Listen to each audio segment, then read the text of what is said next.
Mexico উপসাগরের নাম বদলে করা হবে গালফ অফ আমেরিকা। মার্কিন জিওগ্রাফিক নেম সিস্টেমে বদল হলেই পদক্ষেপ গুগলের। গুগল ম্যাপেও বদলে যাবে গালফ অফ মেক্সিকোর নাম। মেক্সিকো উপসাগরের নাম বদলের সিদ্ধান্ত নেওয়া হয়েছে ডোনাল্ড ট্রাম্পের তরফ থেকে। নতুন নাম হবে গালফ অফ আমেরিকা। ট্রাম্পের দেখানো পথেই হাঁটতে চলেছে গুগল। সিদ্ধান্তকে কেন্দ্র করে দক্ষিণ আমেরিকায় অসন্তোষের সম্ভাবনা রয়েছে। আপনাদের জানিয়ে রাখি, গুগল ম্যাপেও বদলে যাবে এই নাম। আমরা আরো বিস্তারিত জানবো। আমাদের সঙ্গে ফোন লাইনে রয়েছেন কলকাতা টিভির পলিটিক্যাল এডিটর আশিস চট্টোপাধ্যায়। আশিস দা, ডোনাল্ড ট্রাম্পের কেন মূলত এই ঘোষণা বা এই নাম বদলের সিদ্ধান্ত কেন ডোনাল্ড ট্রাম্প নিলেন?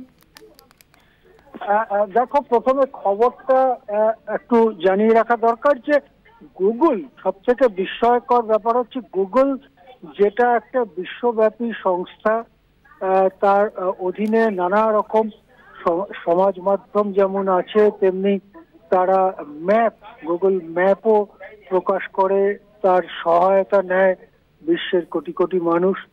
তারা হঠাৎ ট্রাম্পের কথার সূত্র ধরে গালফ অফ মেক্সিকোর নাম বদলে দেবে গুগল ম্যাপে, এই কথাটা বলা কতটা বিস্ময়কর। এবং এই ধরনের প্রাইভেট বেসরকারি সংস্থাগুলো, তারা বিরাট সম্পত্তির মালিক, তারা যে কোনো দিন যে কোনো ভাবে বিশ্বের যে কোনো জায়গার নাম সংজ্ঞা বদলে দিতে পারে। এইরকম একটি আশঙ্কা যে আমাদের সামনে এসে দাঁড়াচ্ছে, এটা খুবই চিন্তার বিষয়। ট্রাম্প চাইছেন যে তিনি নিজের এমন একটা ইমেজ তিনি তৈরি করতে চাইছেন যে তিনি বিশ্বগুরু, তিনি যা বলবেন তাই হবে, তিনি সারা বিশ্বের অধীশ্বর। তিনি আজকে গালফ অফ মেক্সিকোর নাম বদলে গালফ অফ আমেরিকা করে দেবেন, কালকে পানামা খাল নিয়ে নেবেন পানামার থেকে, পরশু অভিবাসীদের মিলিটারি প্লেনে গরু ছাগলের মতো ভর্তি করে যে কোনো দেশে পাঠিয়ে দেবেন, এবং বেআইনি অভিবাসীর নাম করে গুন্ডা বদমাশ, এমনকি খুব খারাপ রোগে, সংক্রামক রোগে আক্রান্ত লোকেদেরও নানান দেশে পাঠিয়ে দেওয়া হবে। যে দেশে পাঠানো হচ্ছে তাদের সঙ্গে কোনো কথাই বলা হবে না, শুধু একটা প্লেন গিয়ে সেই সব দেশের বিমানবন্দরে নামবে এবং যারাই এরোপ্লেন থেকে বেরিয়ে আসবে তাদেরকেই সেসব দেশ নিতে বাধ্য হবে।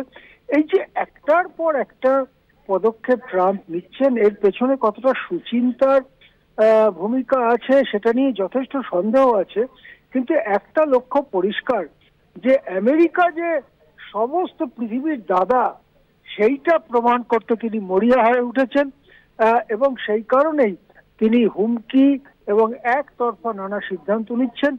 গুগলের মতো একটা প্রতিষ্ঠান যারা সারা পৃথিবীতে কাজ করে, তারা যদি তার সঙ্গে পায়ে পা মেলায়, কালকে হয়তো দেখবো আমরা সমাজ মাধ্যম এক্স কি এই ধরনের যে হোয়াটসঅ্যাপ ইত্যাদি, ফেসবুক, নানান সমাজ মাধ্যম রয়েছে যেগুলো এই মার্কিন কিছু ধনকুবের চালায়, তারাও যদি এইরকম পরিবর্তন এনে ট্রাম্পের কথায় নানান জিনিসের নাম সংজ্ঞা বদলে দিতে শুরু করে, তাহলে কোথায় দাঁড়াবে বিশ্ব, সেটাও কিন্তু একটা বড় প্রশ্ন হয়ে দেখা দিচ্ছে।